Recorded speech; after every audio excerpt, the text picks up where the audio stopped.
Want to speak real Swahili from your first lesson? Sign up for your free lifetime account at swahilipod101.com. Yeah, welcome everyone. It's Medina again. Welcome to Swahili Pod 101. Today, we are going to look at the top 25 phrases in Swahili. Let's have fun. Jambo. Hello. Okay, the first phrase is Jambo. Hello. Jambo. Jambo is one of the most simple greetings in Kenya. Anyone can use it at any time. In fact, we love using it with tourists. Please visit Kenya and just say Jambo. Habari za asubuhi. Good morning. Okay, the next phrase is Habari za asubuhi. Good morning. Habari za asubuhi. We often wake up tired sometimes in the morning, but it doesn't cost to say Habari za asubuhi. Good morning. Habari za mchana. Good afternoon. The next phrase is Habari za mchana. Good afternoon. Habari za mchana. You know, in the afternoon when you meet someone, you're like, oh, habari za mchana. Habari means news. So you're trying to ask someone, okay, how is your afternoon? Tell me anything that is happening in your afternoon. Usiku mwema. Good night. Usiku mwema. Good night. Usiku mwema. Good night. Yes, it's time to sleep. I sometimes look forward to that time. And, you know, I look forward to saying good night to my friends or to my family or to my whatever person who is there. Jina lako nani? What's your name? Jina lako nani?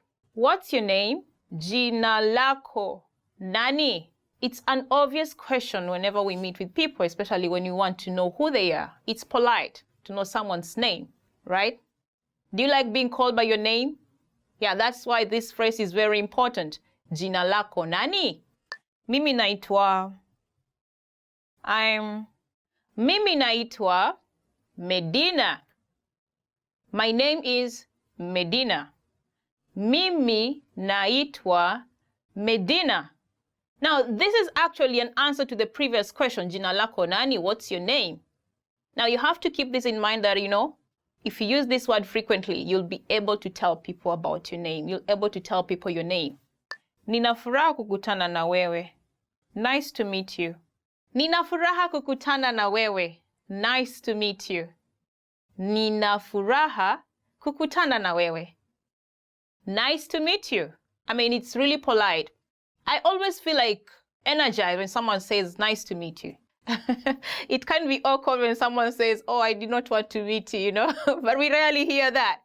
Just use that word, nice to meet you. Habari gani? How are you? Habari gani? How are you? Habari in Swahili means news. And gani means what? So what news? Actually, what you're trying to ask here is like, what do you have? I mean, what is all about your life right now in a polite way, you know? Then someone will say, mzuri, or it's okay. They will not go on telling you whatever is happening all around, but, you know, they'll just say it's fine or not good, you know? So it's an important phrase. Niko salama, asante, na wewe? I am fine, thanks. And you? Niko salama, asante. Fine, thanks. And you? Niko salama, asante means, oh, I'm fine. Literally, that is what it means. I'm fine, thank you. Then you take it back. What about you? You are concerned about the person who is asking you, you know? If you just say, oh, I'm fine, thanks, then you keep quiet, you know? I mean, we do that sometimes, but, you know, sometimes you want to show concern, so you ask, na wewe, and you? Tafadhali, please. Tafadhali, please. It's a magic word all around the world. So tafadhali is one of those words that you want to embrace when you visit Kenya. Tafadhali, whenever you're asking a favor, just say tafadhali. Excuse me, tafadhali, tafadhali. That's one great word you need to remember. Asante, thank you. Asante, thank you. It's also one of the magic words that relates to tafadhali, please. You know, asante is like you're appreciating whatever favor you received from someone who did you a favor. So it's also one of those words you like to embrace whenever and wherever. Karibu, you're welcome. Karibu, you're welcome. Karibu. Karibu is one of the most common words used in Kenya. For example, when someone knocks your door, you'll say, oh, karibu. That means come in, or welcome, actually. Then, in some circumstance, when someone gives you something, you'll say thank you, right? Now, the person who is giving, you will say karibu. Karibu means welcome. So it can be a joke, but you know what? You can go and ask them, or you can go and ask as many favors as you can, because they said karibu. I mean, that's a joke. You don't have to take it seriously, though. Ndio. Yes. Ndio. Yes. Ndio. Ndio is a response. Whenever someone asks a question, you can say ndio if it's a positive answer, to the question. It depends. You know, there are the yes, no questions. Yeah, that is where it lies. Ndio. Umefika Kenya? Ndio. Umekula chakula? Ndio. Umefika Kenya means, have you arrived in Kenya? You'll say yes, which is ndio. Have you eaten food? Umekula chakula? You'll say ndio, yes. Hapana, no. Hapana, no. Hapana. Hapana is an answer to the yes-no question, just like ndio. Ndio means yes, as we looked at it previously. Now here it's no. Umefika Kenya? Hapana. Have you arrived in Kenya? No. Umekula chakula? Have you eaten food? No. Hapana. Sawa. Okay. Sawa. Okay. Sawa. Okay. Sawa. Sawa is used to acknowledge that you agree to whatever has been said. For example, you can say, Sawa, nimeelewa maelezo yako. Okay, I've understood the explanation. Niwie radhi. Excuse me. Niwie radhi. Excuse me. Niwie radhi. This is a very handy word, especially when you want someone to excuse you for something. Niwie radhi. Naweza angalia mzigo wako? Excuse me, can I check your bag? Samahani. I'm sorry. Samahani. I am sorry. Samahani. Samahani is also one of those polite words that you really need to remember. It comes handy when you make a mistake. Samahani, nimechelewa. I'm very sorry that I'm late. Ni saa ngapi? What time is it? Ni saa ngapi? What time is it? Ni saa ngapi? Of course, you'll want to know time. If you cannot see the time, probably there's no wall clock around, or perhaps your phone is off to check, or perhaps you forgot your wristwatch. You'll ask your friend, ni saa ngapi? Msalani wapi? Where is the restroom? Msalani ni wapi? Where is the restroom? Msalani ni wapi? Now, for real, you may need this word really, especially if nature keeps calling on you. You know, you may want to ask, hey, Tafadhali, msalani ni wapi? Excuse me, where is the restroom? Subiri kidogo. Wait a moment. Subiri kidogo. Wait a moment. Subiri kidogo. When you're caught up doing something and someone asks for a favor, you may use this word. Just a moment. Subiri kidogo. Bei ya hii ni nini? How much is this? Bei ya hii ni nini? How much is this? Bei ya hii ni nini? How much is this? Bei ya hii ni nini? Now, he there stands for the thing that you want to buy. For example, you can say, Bei ya hii nguo ni nini? How much is this dress? Saidia. Help. Saidia. Help. Saidia. Saidia! Imagine you're drowning. What will you do? You'll shout, Saidia! Help! When you're in trouble, this word comes in handy. I think you may want to use it. Tuonane baadaye. See you later. Tuonane baadaye. See you later. Tuonane baadaye. After you meet with your friend, you have a chat with her or him, you'll definitely say, bye, see you later, when you're parting. I think it's also one of those polite words that you may want to add to your list. Kwaheri, goodbye. Kwaheri, goodbye. Kwaheri, goodbye. Kwaheri. Now, kwaheri reminds me of those toughest moments in my life, when I went abroad to study and my family was back in my country. The toughest moments was when we were parting, I will never want to say kwaheri. I will never want to say goodbye. I will never even want to utter it out, but I will just say it with tears rolling down my cheeks. Yeah, kwaheri. It's a good word to use whenever you're parting. Sijui, I don't know. Sijui, I don't know. Sijui. This is a word that you'll use when you acknowledge that for sure you're not sure about the answer to the question or to the situation that is happening at the moment. Some people think it's impolite to say sijui, especially when you're asking for directions. They'll try to give you information which might be wrong to show that they are polite. So you got to be careful. Thank you so much for staying with us until the end of this video. Did you enjoy this video?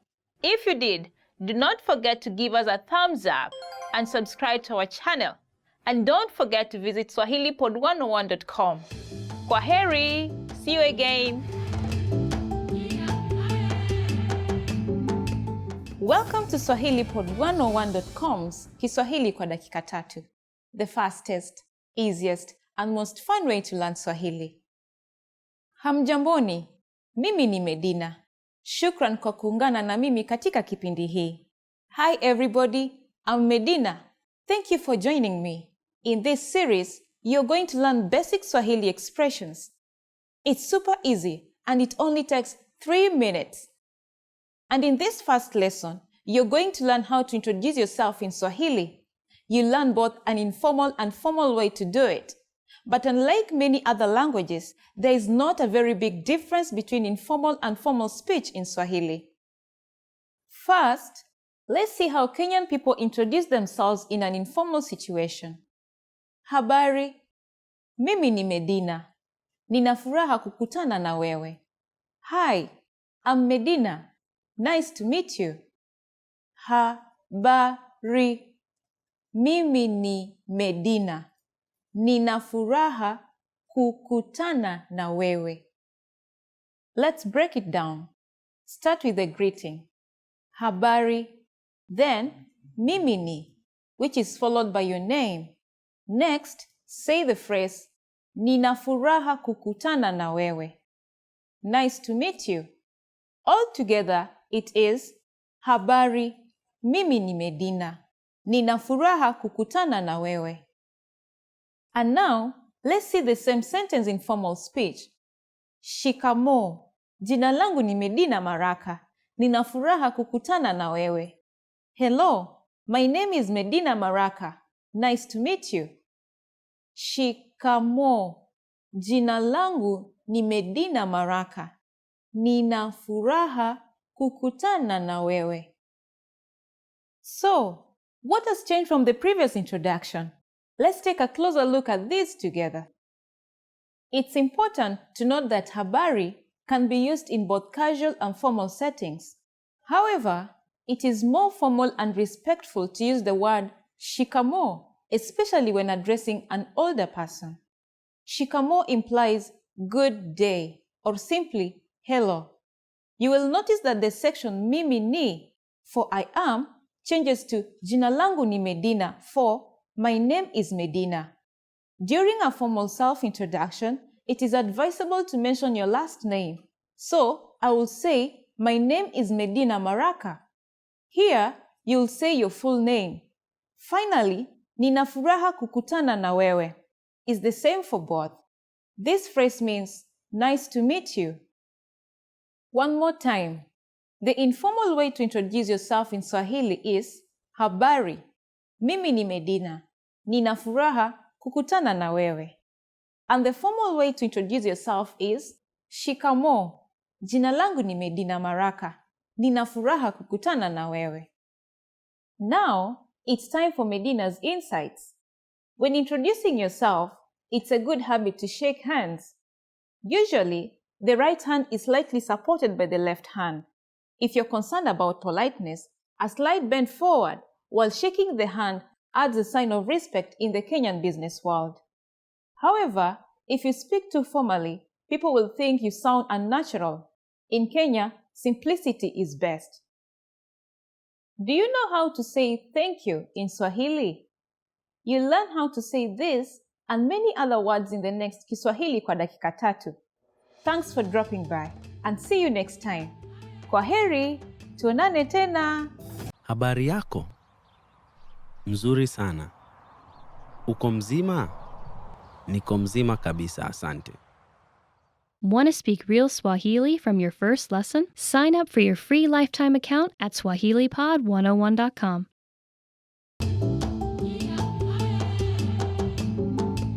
Hamjamboni, mimi ni Medina. Hi everybody, I'm Medina. Welcome to SwahiliPod101.com's Kiswahili kwa dakika tatu, the fastest, easiest, and most fun way to learn Swahili. In the last lesson, we learned how to thank people by saying Asante. In this lesson, we learned some of the most common greetings used in Kenya. Uko tayari? Are you ready? Tuanze! So let's get started. The most commonly used informal greeting is Habari. Habari. Habari means hi or hello. We use it when we meet people.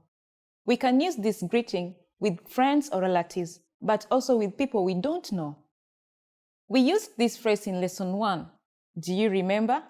And do you remember what the formal way of greeting people is? Shikamoo. Shikamoo. Do you also remember that habari can be used both in formal and casual settings? During the evening, we say, Habari ya jioni. Habari ya jioni. Jioni is Swahili for evening. So, habari ya jioni means good evening. Habari and habari ya jioni are used when we meet someone, but when we leave, we don't say these greetings again. Instead, when living in both formal and informal situations, Kenyan people say kwaheri. Kwaheri. Kwaheri means goodbye. Finally, in Swahili, we have an expression meaning see you soon that can be considered both formal and informal. Tuonane tena. Tuonane tena. Now you can greet people in many different ways in Swahili. Let's review them all again. When greeting someone in an informal way, remember to say habari. When greeting someone in a formal situation, you say shikamoo.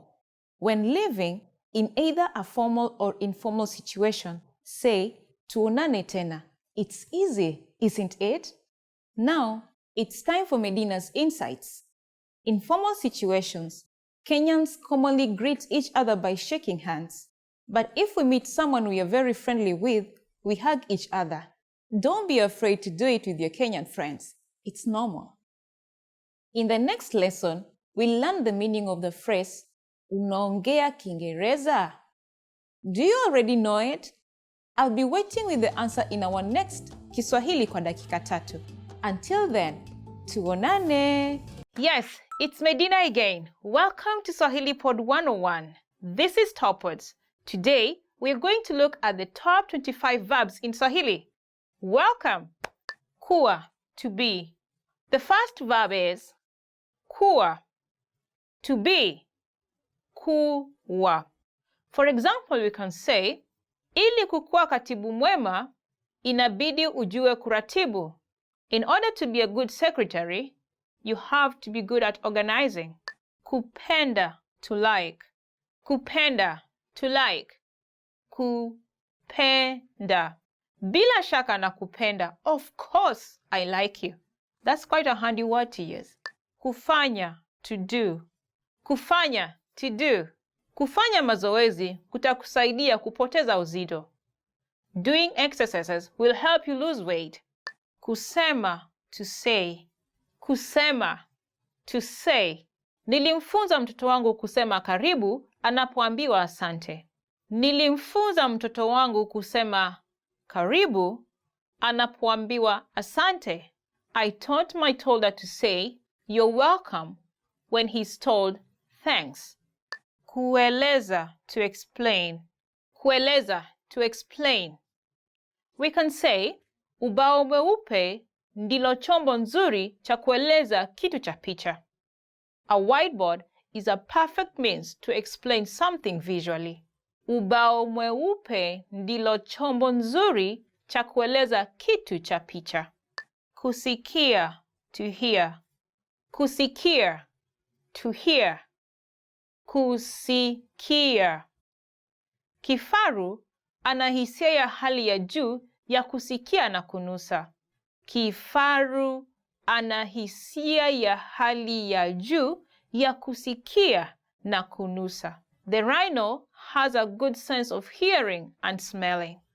Kwenda, to go. Kwenda, to go. Kwenda. Nataka kwenda dukani. I want to go to the shop. Nataka kwenda dukani. Kujua, to know. Kujua, to know. Kujua. Pia mimi nafurahia kukujua. Me too. I'm happy to know you. Pia mimi nafurahia kukujua. Kuchukua, to take. Kuchukua, to take. Kuchukua. Usisahau kuchukua picha yangu tafadhali. Don't forget to take my picture. Usisahau kuchukua picha yangu tafadhali.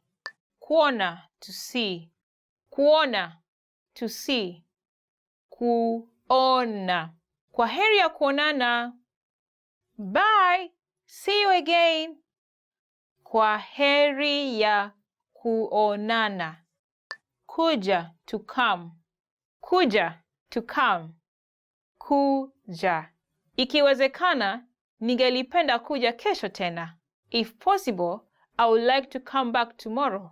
Ikiwezekana, ningelipenda kuja kesho tena. Kufikiria, to think. Kufikiria, to think. Kufikiria. Fikiria unachotaka, unipe jibu kesho. Think about what you want and give me the answer by tomorrow. Fikiria unachotaka, unipe jibu kesho. Kuangalia, to look. Kuangalia, to look. Kuangalia. Hangeweza kusita kuangalia kwenye sinema. She couldn't stop looking at the screen. Hangeweza kusita kuangalia kwenye sinema. Kutaka, to want. Kutaka, to want. Ninataka kwenda kulala mapema leo. I want to go to sleep early today. Ninataka kwenda kulala mapema leo. Kupea, to give. Kupeana, to give. Hawakupeana ya kutosha. They didn't give enough. Hawakupeana ya kutosha. Kutumia, to use. Kutumia, to use. Ni laini gani ninayopaswa kutumia? Which line am I supposed to use? Ni laini gani ninayopaswa kutumia? Kutafuta, to find. Kutafuta, to find. Usipoteze wakati wako kutafuta kazi ya hali ya juu. Anza tu kufanya kazi. Don't waste time looking for the ultimate job. Just start working. Usipoteze wakati wako kutafuta kazi ya hali ya juu. Anza tu kufanya kazi. Kwenda nje, to go out. Kwenda nje, to go out. Kwa hakika tunahofia, lakini hauwezi enda nje leo usiku. We are really sorry, but you cannot go out tonight. Kwa hakika tunahofia, lakini hauwezi kwenda nje leo usiku. Kuuliza, to ask. Kuuliza, to ask. Nitakuuliza mara nyingine moja. I will only ask you one more time. Nitakuuliza mara nyingine moja. Kufanya kazi, to work. Kufanya kazi, to work.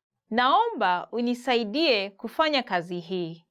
I request that you help me do this work. Naomba unisaidie kufanya kazi hii. Kuingia, to enter. Kuingia, to enter. Hauwezi kuingia bila kibali. You cannot enter without permission.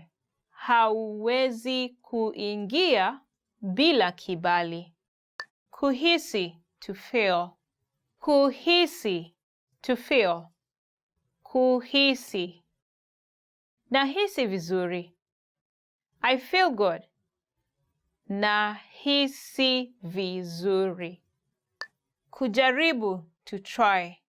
Kujaribu, to try.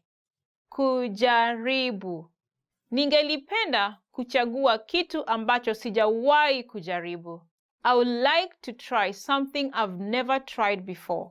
Ningelipenda kuchagua kitu ambacho sijawahi kujaribu. Kuondoka, to leave. Kuondoka, to leave. Kuondoka. Watu huzoea kuondoka nyumbani na kwenda kazini wakati wa jua kupaa.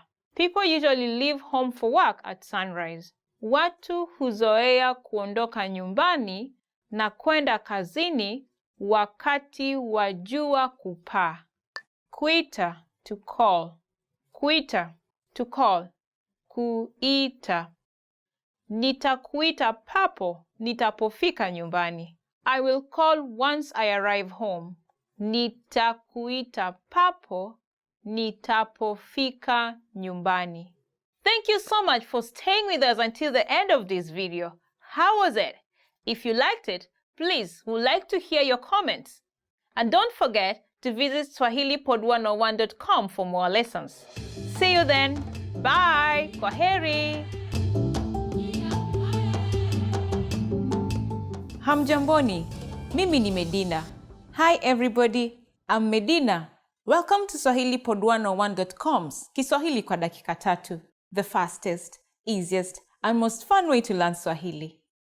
In the last lesson, we learned the most common forms of greetings in Swahili. Do you remember Habari as an informal way of greeting someone, and shikamo, the formal version? In this lesson, you're going to learn a very useful phrase. Do you speak English?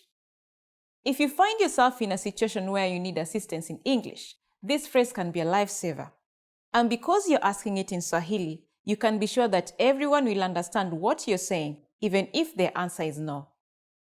Here's the informal way to say it. Unaongea Kiingereza? Unaongea Kiingereza? In Swahili, we sometimes use a one-word phrase that combines the subject and its verb. Unaongea is a good example. Breaking this phrase down further, we have u, which is a pronoun for the subject. Na shows the subject's potential of doing an action. It makes the statement affirmative. Ongea is the verb for speak. Together, we have unaongea, which literally means you speak. Saying it with a higher intonation makes it a question. So, unaongea means, do you speak? Adding Kiingereza, the word for English, will make it unaongea Kiingereza. This means, do you speak English? Altogether we have unaongea Kiingereza. Unaongea Kiingereza. To learn how to properly construct one-word sentences, check out our obsolete beginner series at swahilipod101.com. There, you'll find several detailed grammar lessons. We are now going to make this sentence formal. It isn't hard. First, add the word je at the beginning of the sentence. Je is a word that prompts a question.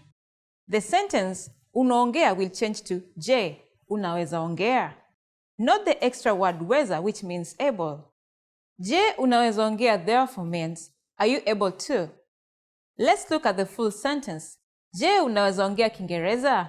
Do you speak English? Je, unaweza ongea Kiingereza? Adding samahani, which means excuse me, makes the sentence even more polite. Samahani, unaweza ongea Kiingereza? The responses you'll receive could be one of these three. Ndio, yes. Ndio. Kidogo, a little. Kidogo. La, siongei Kiingereza. No, I don't speak English. La, siongei Kiingereza.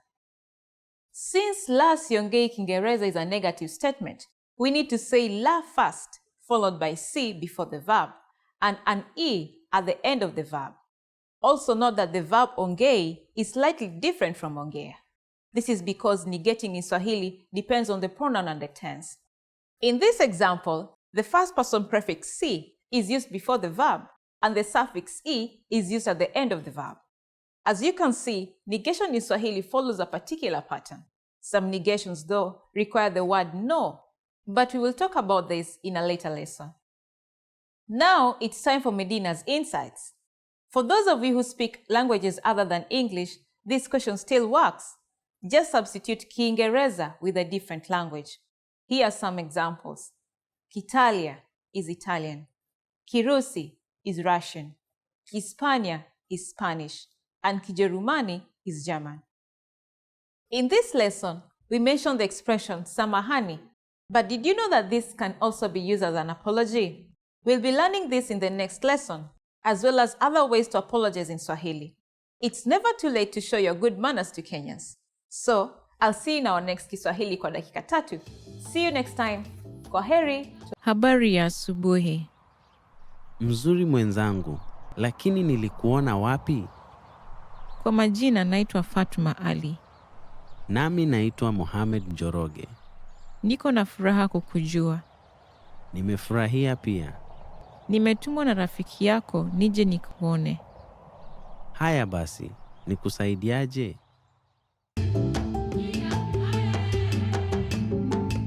Hamjamboni, mimi ni Medina. Hi everybody, I'm Medina.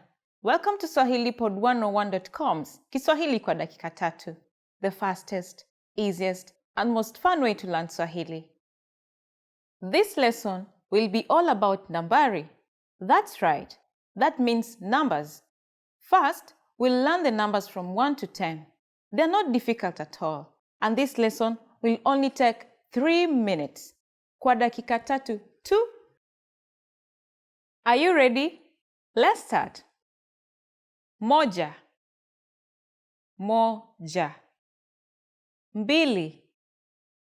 Mbili. Tatu. Tatu. Nne. Nne. Tano. Tano. Sita. Sita.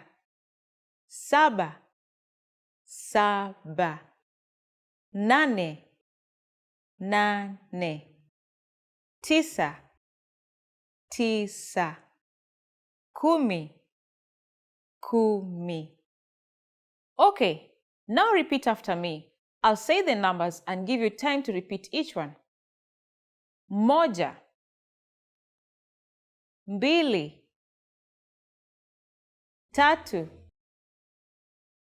Nne.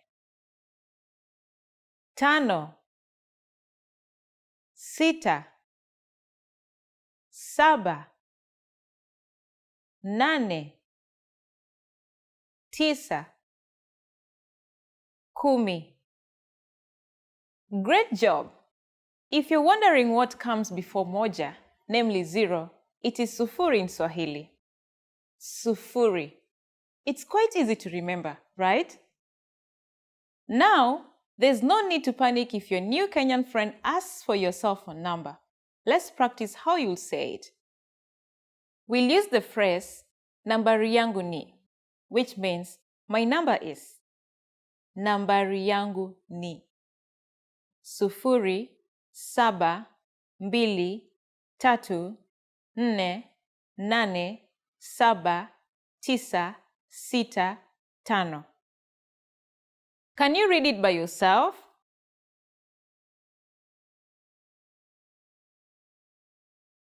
Sufuri, saba, mbili, tatu, nne, nane, saba, tisa, sita, tano. Perfect.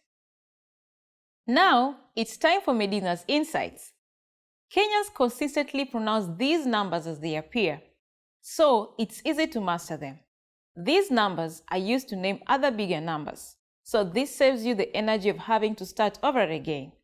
Keep at it, because the advantages of mastering these first 10 numbers will become clear as we continue our lessons. Do you know the Swahili word for 100? In the next lesson, we are going to learn the numbers 11 to 100 in Swahili. Before jumping in, be sure to practice the numbers we learned in this lesson, from moja to kumi. Tuonane. Asante sana kwa kuja kuniona hospitalini. Karibu sana. Nilivyosikia umejifungua mapacha, niliamua lazima nije. Nashukuru. Nimekuletea zawadi. Zingine za hawa watoto na zingine zako.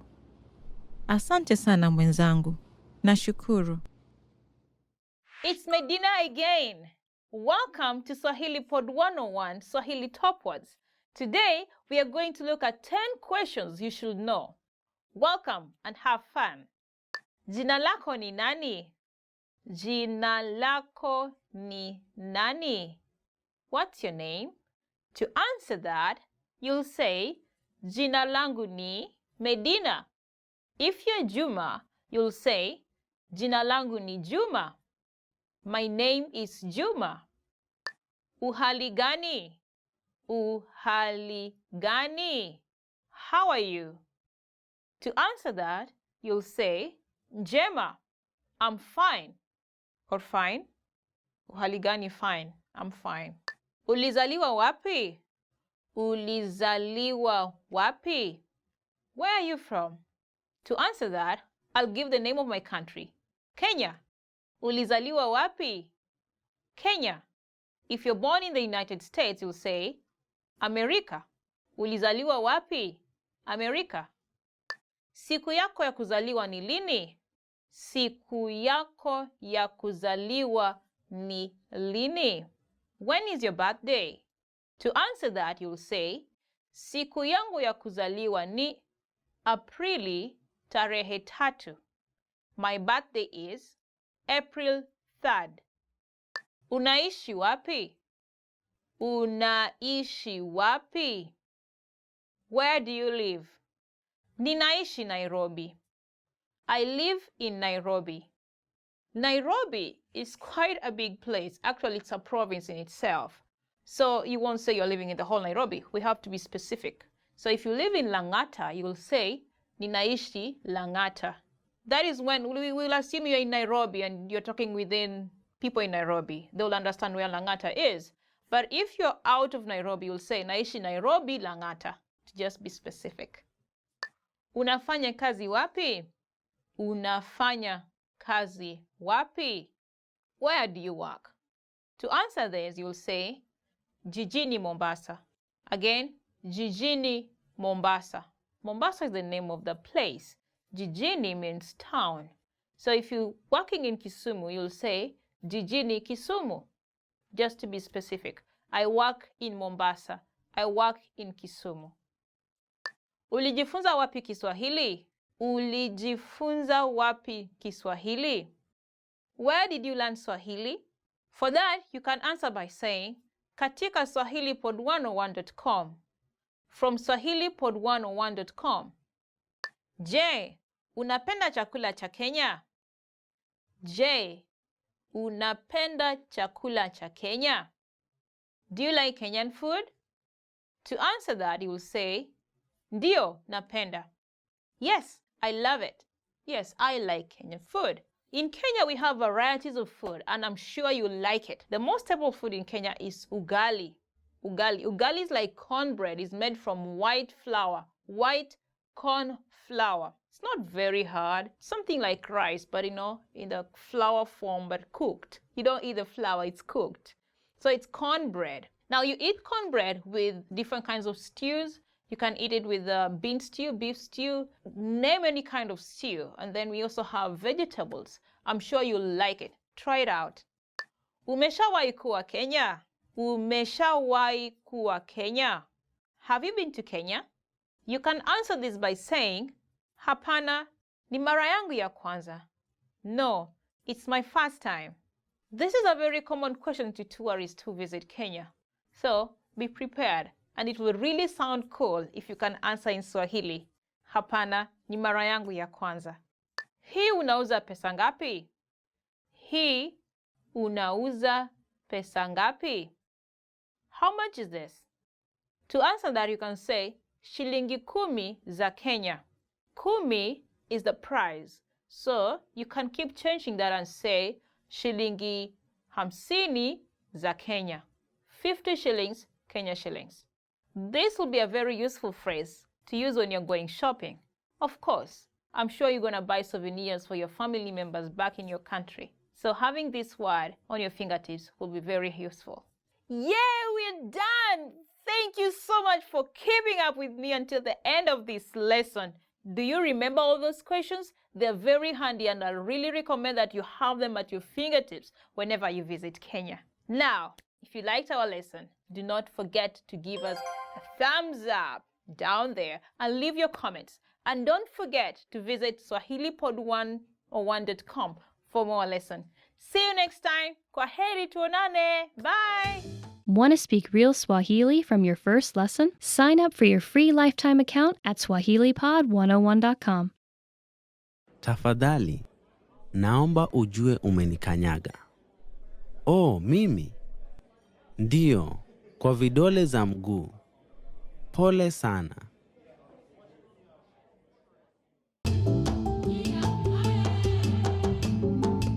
Hamjamboni, mimi ni Medina. Hi everybody, I'm Medina.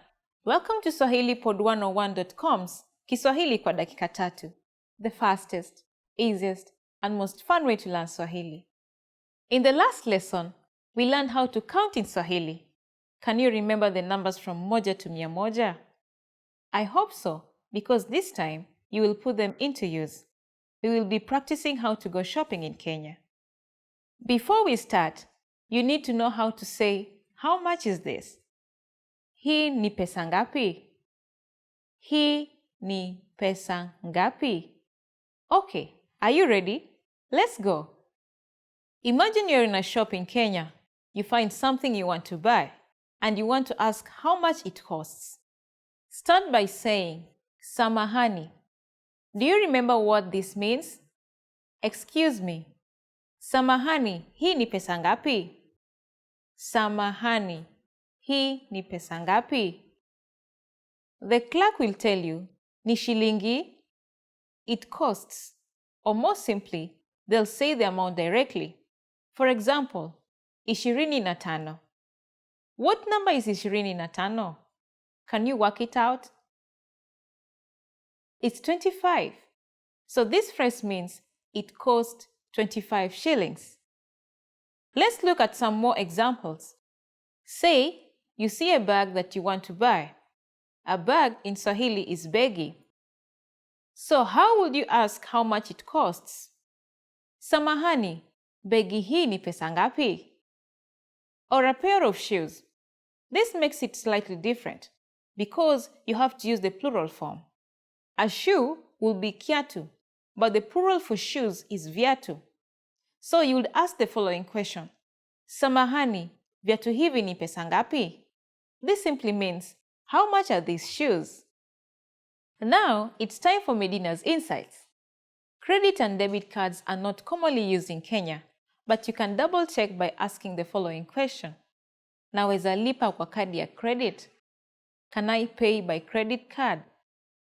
Naweza lipa kwa kadi ya credit? Do you feel confident about counting shillings? If you don't worry. We'll learn all about it next time. I'll be waiting for you in the next Kiswahili kwa dakika 3 lesson. Tuonane. Habari yako?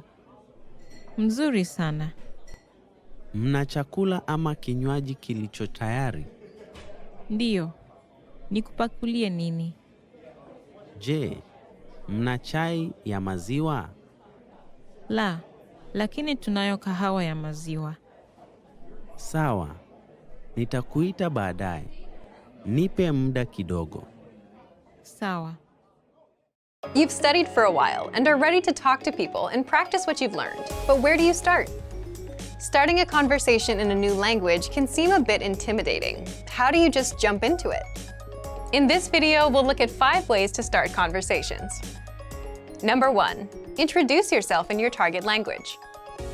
This is usually one of the first things you learn when you start studying a new language. And sometimes, starting a conversation, or continuing one, is as simple as introducing yourself. Number 2, talking about the weather. This is a universal talking point. People talk about the weather all over the world. And just saying, "It's really nice today," is enough to start a conversation. A great way to practice your weather conversation skills is to check out our Can-Do lesson pathway. This series of lessons teaches you how to talk about the weather in your target language. Number 3, give compliments. Compliments are a great way to start a conversation. You can compliment something about your conversation partner's city, country, or something specific to them personally. "Hey, your bag is super cute," or "That ice cream looks delicious." These kinds of compliments can lead to further conversation about what you complimented. In this case, it could be fashion or a local restaurant. This is a great way to make quick connections with people. Number 4, ask for help. For example, you can ask for directions, ask about prices, or request recommendations for restaurants or shopping spots, and let the conversation go from there. People are usually happy to lend a helping hand to tourists who are visiting their city. Number 5, learn phrases for transactions. This can include getting a room at a hotel or telling a taxi driver where to go. When you're traveling overseas, you'll need to talk to other people in your target language. And while this might be a bit scary at first, you'll find that the people you meet are just happy that you're trying to communicate with them. So get started talking in your target language now. For even more tips on how to start conversations, check out our complete language learning program. Sign up for your free lifetime account by clicking on the link in the description. Get tons of resources to have you speaking in your target language. And if you enjoyed these tips, hit the like button, share the video with anyone who's trying to learn a new language, and subscribe to our channel. We release new videos every week. I'll see you next time. Bye! Great work! Here's a reward. Speed up your language learning with our PDF lessons. Get all of our best PDF cheat sheets and ebooks for free. Just click the link in the description.